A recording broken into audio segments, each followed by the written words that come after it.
Hey guys, Professor Bill, Comic Book University, and DC Comics' new talent showcase. So basically, just real quick, and I'm not going to give anything that happened in this comic book because there are 5 different stories in here, all by. They say new talent showcase, but no, that's not actually true. Some of these people have actually done comic books that we've seen before, you know. But if you saw them on Scott Snyder's YouTube channel, surprisingly little channel. Like, how was everybody not subscribed to this channel, for crying out loud? But anyway, he has about a 2-hour conversation with these writers who he led this writers workshop to, for these guys, and it's like that's actually kind of cool. And it's funny because if you watch the whole thing, he talks about how we're actually doing this a second time because stupid me, I had on the whiteboard behind me all of the things coming up with DC for the next year or 5. So I had to move that and then start the video from the beginning again. He already wasted like 2.5 hours doing that. So that's just freaking hysterical. YouTube noob, baby. YouTube noob. I've got an awesome background for mine. Anyway, so just really quick, man. The first story is a Batman story called Leap of Faith, written by Philip Kennedy Johnson, art by Amanke Nohelpen. I did the best I could. I'm sorry. Colors by Trish Mulvihill, and lettered by Gabriella Downey. The next story, and that is only like 14 pages. The next story is Constantine Neon Demons, written by Sanya Anwar, art by Priscilla Petrates, colors by John Rausch, and lettered by Emma Kubert. Starting on page 29, Catwoman Pedigree. That, written by Joey Esposito, art by Dominique Domo Stanton,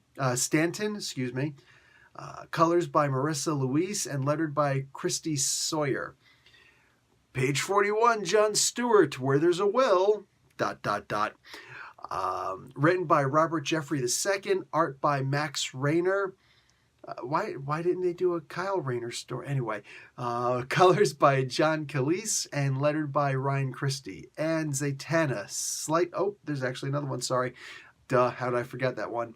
Zatanna, Sleight of Hand, written by Ryan Caddy, art by Isaac Goodhall, letters by Chris Peter, and colors by Chris Peter, and lettered by Gabriella Downey. And what do we got over here? We got more. One more. Page 65. Wonder Woman, Secret of Greek Fire. Written by Mags Visaggio. Art by Aneke. Colors by Beth Sotelo. And lettered by Jay Castro. This was really cool, man. This was really cool, dude. Like, at the end of the day, what do you got here? You got, really quick, so all these pages...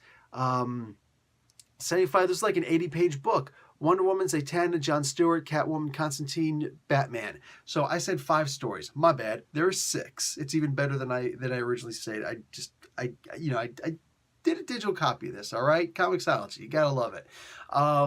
This was a whole bunch of really cool stories. This was, I know about the writer's room. I didn't know about the art room because apparently it's the exact same thing. New artists and everything. People learning the DC Comics way. And by successfully completing the course, they got to be in this comic book where their work is now showcased. That is badass. So, dude, I don't even know what else to say. This was really solid. There are a couple of stories that were pretty good, a couple of stories that were better than that. For the most part, there wasn't any stories in here I didn't like. So there's that also.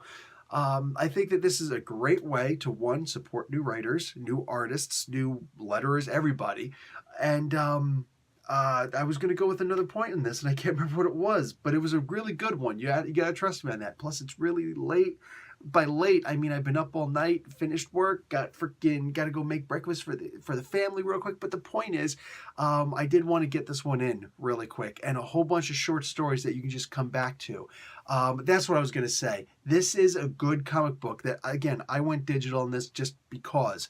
I'm not going to go out and buy it in physical. It's not one of those comic books that's good enough, in my opinion, to buy twice. You know what I'm saying? But if I would have bought this in physical instead, I would have put this down on the what do you call it? Down on the coffee table. You know what I'm saying? Well, not really, because I got a 3 and a 5-year-old and they're monsters. But hypothetically, if there were all adults in the house, yeah, then I would have put it down on the coffee table. Just something so that people could pick up and read. You know what I'm saying? It's like, oh, hey, oh, this is really good, man. Wow, hey, I never saw this one before. Just, it's a conversation piece at the very least. You know what I'm saying?